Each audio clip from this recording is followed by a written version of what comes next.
Dr. Mahathir believes that racial-based politics is still relevant and necessary in Malaysia. He wanted the country to achieve development, prosperity, and peace by ensuring the poor and underdeveloped Malays be taken care of indefinitely.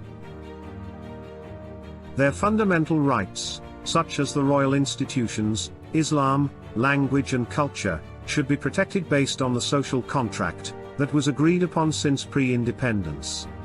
The social contract is a treaty, agreed upon by the Malays and non-Malays, while the country was granting citizenship rights to over 1 million Chinese and Indian immigrants. How should we understand this Malaysian social contract from the historical and socio-political point of view? Let us learn more from Dr. Mahathir's explanation. The Malaysian social contract, explained by Dr. Mahathir. Extract from the Cadet Weblog, the 12th of July 2008. The Tunku, as Chief Minister of a self-governing Federation of Malaya then, decided to go for independence. The British continued to insist on citizenship rights for the Chinese and Indians as a condition for giving independence. To overcome British resistance to independence, and to gain the support of the Chinese and Indians, the Tunku decided to give 1 million citizenship to the two communities, based purely on the residents.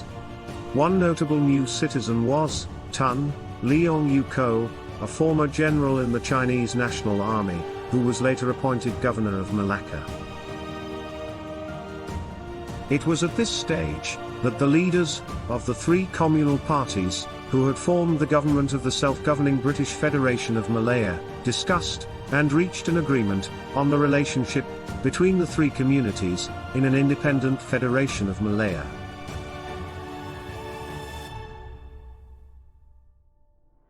It was to be a quid pro quo arrangement.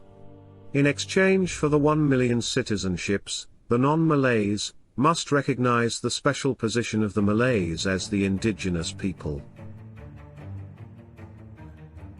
Certain laws, such as the preeminence of Islam as the state religion, the preservation of Malay reserve land, the position of the Malay rulers, and Malay customs, and the distribution of government jobs, were included in the understanding.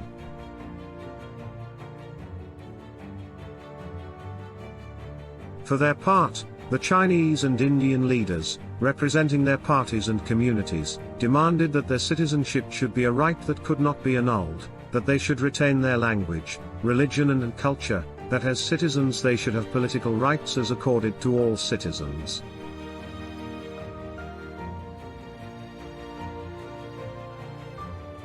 Much of these agreements and understandings are reflected in the Federal Constitution of Independent Malaya.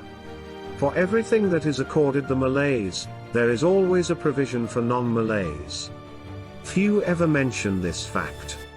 The only thing that attracts everyone's attention, and made a subject of the dispute, is what is accorded the Malays and other indigenous people.